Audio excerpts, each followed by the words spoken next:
Wassalatu wassalamu ala nabiyyina Muhammadin wa ala alihi wa sahbihi ajma'in wa man tabi'ahum bi ihsan ila yaumiddin, amma ba'd. Kita lanjutkan pelajaran kita pada hari ini, kitab adab, masih pada bab ke-9, berbakti kepada kedua orang tua.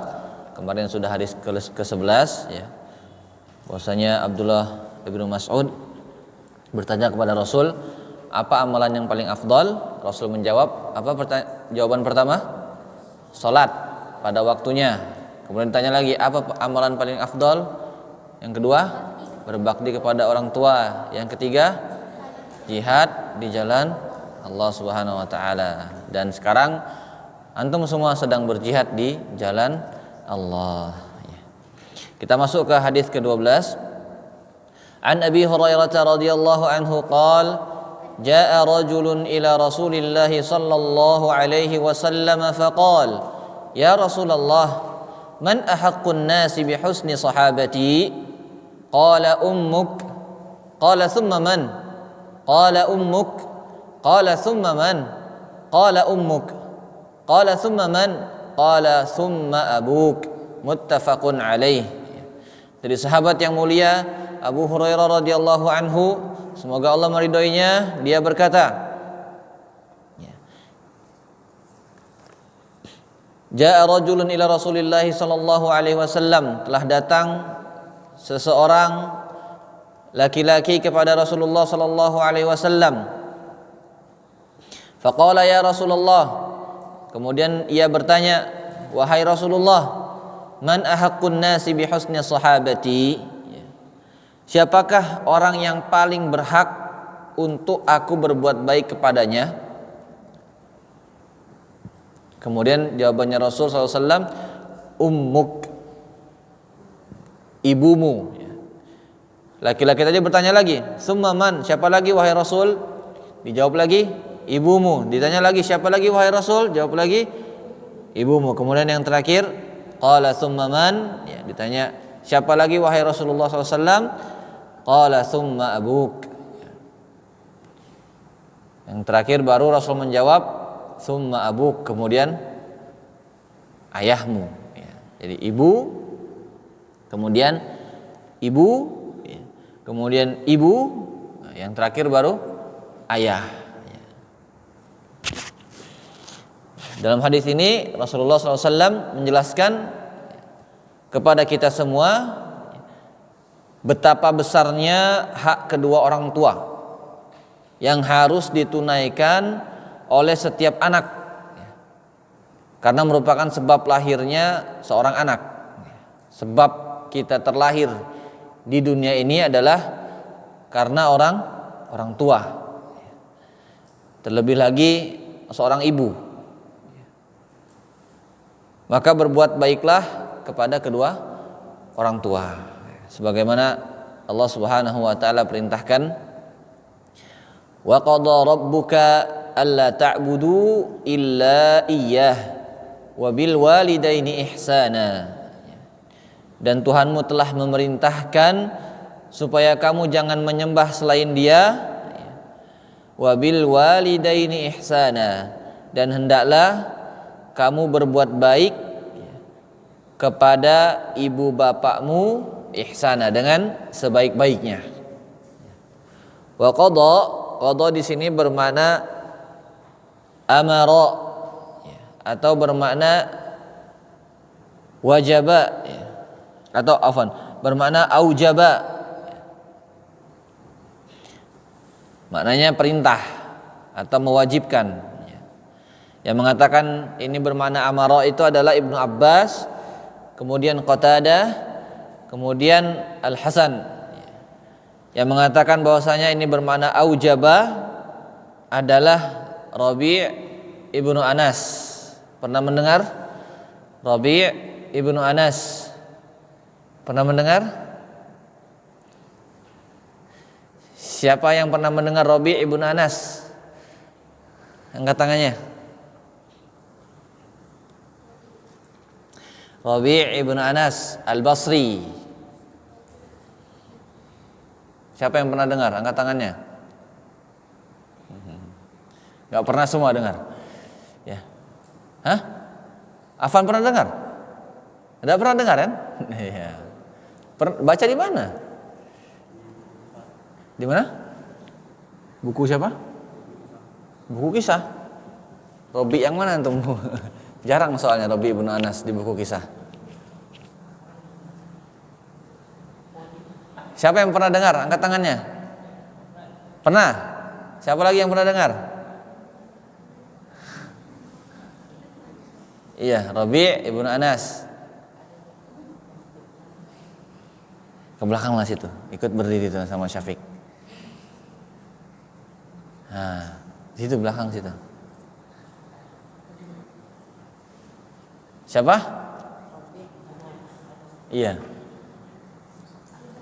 Iya, Al-Basri. Rabi' ibn Anas Al-Basri. Siapa yang pernah dengar? Cuma Wandi sendiri. Yang lain nggak pernah dengar? Hah? La ilaha illallah. Pernah dengar? Tidak pernah dengar?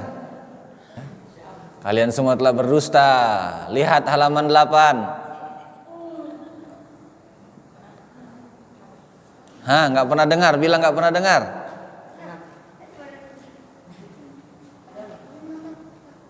Pada ayat wa asbagha alaikum ni'amahu zahiratan wa batinah.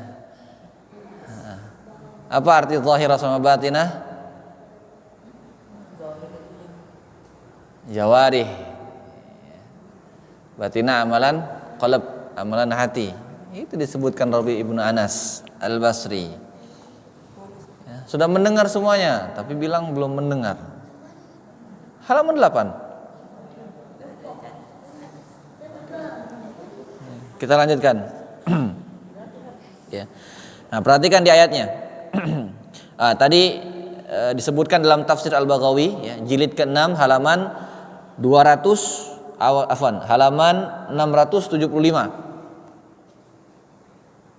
675 jilid ke-2. Rabi' ibn Anas mengatakan aujaba, arti qadha aujaba. Kalau Mujahid, ya, Imam Mujahid mengatakan wa qadha artinya ausa, ya, menasihati. Kita lihat ayatnya. Wa qadha rabbuka alla ta'budu illa iyyah wa bil walidaini ihsana. Dan Tuhanmu telah memerintahkan supaya kamu jangan menyembah selain Dia. Kemudian wabil walidaini ihsana, dan hendaklah kamu berbuat baik. Waw di sana waw ataf, ya. Sehingga dia masih ikut hukum yang awal. Lihatlah di sini. Allah Subhanahu wa taala menyandingkan antara perintah untuk menyembah Allah dan perintah untuk berbuat baik kepada kedua orang tua. Maknanya apa? Maknanya kita sangat atau kita harus berbuat baik kepada kedua orang tua. Terlebih lagi siapa? Ibu. Demikian juga dalam hadis tadi. Ketika Rasulullah SAW ditanya, siapa yang paling berhak untuk saya berbuat baik? Apa kata Rasul? Ummuk, ya. Kemudian yang terakhir, abuk. Ini menunjukkan betapa besarnya hak kedua orang tua yang harus ditunaikan oleh seorang anak. Di mana Rasulullah SAW menyebut kata ibu-ibu sebanyak 3 kali. Kemudian setelah itu baru menyebut ayahmu. Kenapa seperti itu? Karena seorang ibu itu mendapatkan kesusahan yang luar biasa ketika mengandung. Kesusahan yang sangat hebat. Terlebih lagi ketika melahirkan. Begitu juga ketika mengasuh. Ketika mengandung, melahirkan, kemudian mengasuh kita. Di kandungan antum, ibu kita nggak bisa tidur bebas lagi, tidurnya lurus, ya. Nanti kalau ke samping, kalau ke kiri, ke kanan susah. Terus jalan lambat, ya. Kemana-mana susah bawa kandungan. Kemudian pas mau melahirkan juga susah. Sampai-sampai ada ibunya yang meninggal ketika melahirkan. Kemudian ketika sudah lahir,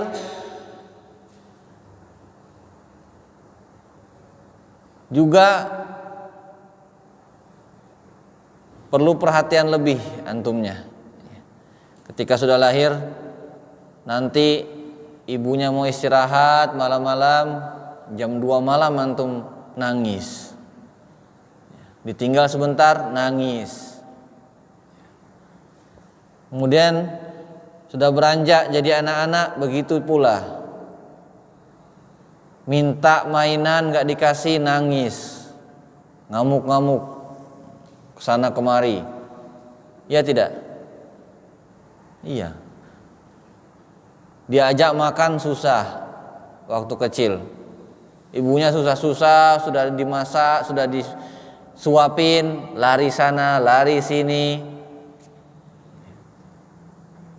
Jadi sangat pantas sekali jika ibu disebutkan sampai 3 kali.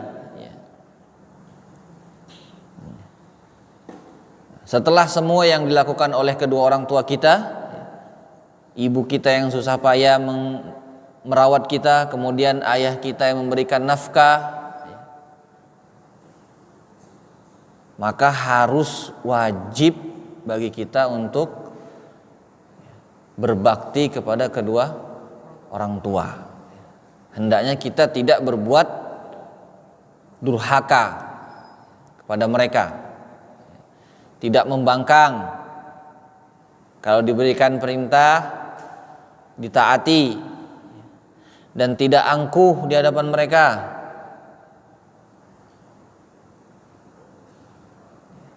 Kemudian tidak pula mengucapkan kepada mereka dengan ucapan tidak boleh ya,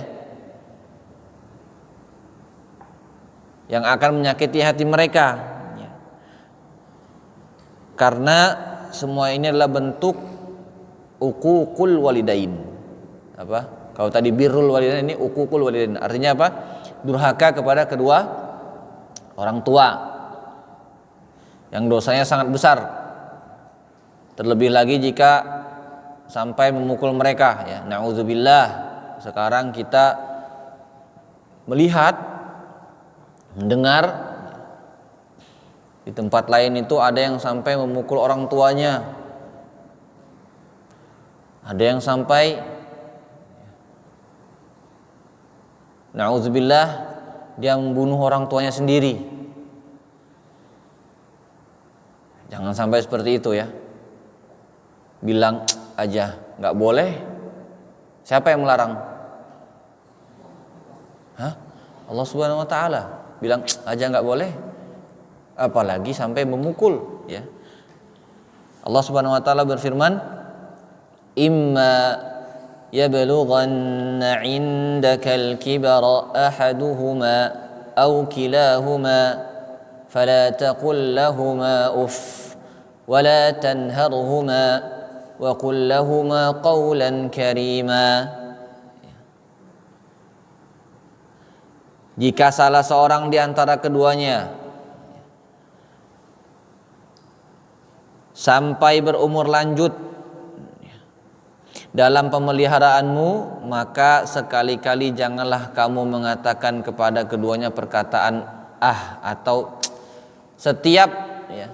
Maksud ini bukan cuma berkata saja yang nggak boleh, tapi segala sesuatu baik ucapan maupun tindakan yang meremehkan. Banting HP, banting buku, banting piring makanan, lempar sendok, ya. Bilang kalau orang Palembang bilang Aidah, apalagi Aidah itu ya. Kemudian wala tanharhuma, janganlah kamu membentak mereka berdua. wa qul lahuma qawlan karima, dan ucapkanlah kepada mereka perkataan yang mulia. Sama juga sama guru-guru, sama orang tua di rumah, sama orang yang lebih tua, harus hormat, patuh. Di sini ada kata uf. Kata uf ini ada 3 bacaan, bisa uffan atau uffin atau uffi. Nanti antum tanya saja sama Ustadz Abdurrahman Sirait, ya. Siapa yang baca dengan uffan, siapa yang baca dengan uffin, ya. Kalau hafaz bacanya uffin. Ada juga yang baca dengan uffi, ya. Jadi bacanya fala taqul lahuma uffi. Jadi enggak idgham dia, uffi wala, wallahu alam. Kandungan hadis ini yang pertama, albir. Apa albir? Ya, albir itu berbuat baik. Berbuat baik di sini baik dengan ucapan, dengan tindakan, ya, sesuai dengan kemampuan kita. Ya. Ada yang menarik di ayat ini. Di sini dikatakan, imma yablughanna 'indakal kibara ahaduhuma aw kilahuma. Ya. Kalau seandainya nanti orang tua kita telah menjadi tua renta, ya. Bahkan Imam Mujahid mengatakan kita yang harus membersihkan, ya, air seninya kalau dia misalkan ngompol. Itu Imam Mujahid mengatakan, nah, itu baru dia berbakti kepada kedua orang tua. Jangan suruh babysitter, tapi kita yang merawatnya. Kemudian yang kedua, birrul walidain. Birrul walidain apa tadi? Berbakti kepada kedua orang tua, merupakan amalan yang paling mulia, ya. Bahkan merupakan hak kedua yang harus ditunaikan setelah menunaikan haknya Allah Subhanahu wa taala, kemudian haknya Rasulullah SAW, yang ketiga haknya siapa? Orang tua. Kecuali akhwat yang sudah menikah, ketaatannya kepada suami, baru orang tua. Kalau kita, Allah, kemudian Rasul, kemudian orang tua. Ini birrul walidain, lawan katanya apa? Uququl walidain. Kemudian yang ketiga, hak seorang ibu, ya, diulang-ulang penyebutannya sampai 3 kali, karena seorang ibu mendapatkan, ya, kepayahan di atas kepayahan yang tidak didapatkan oleh seorang ayah. Ibu mengandung, melahirkan, ya, menyusui. Kalau ayah keluar kerja cari nafkah, mungkin ganti popok pun nggak mau, ya kan? Yang ganti popok biasanya kan ibu. Allahu a'lamu bissawab. Kita baca hadisnya kemudian azan. An Abi Hurairah radhiyallahu anhu. Qala jaa rajulun ila Rasulillah sallallahu alaihi wasallam. Faqala ya Rasulullah, man ahaqqun nasi bihusni sahabati? Qala ummuk. Qala thumma man? Qala ummuk. Qala thumma man? Qala ummuk. Qala thumma man? Qala thumma abuk. Muttafaqun alaih. Naktafi bihadzal qadar. Subhanakallahumma wa bihamdika asyhadu an la ilaha illa anta astaghfiruka wa atubu ilaik.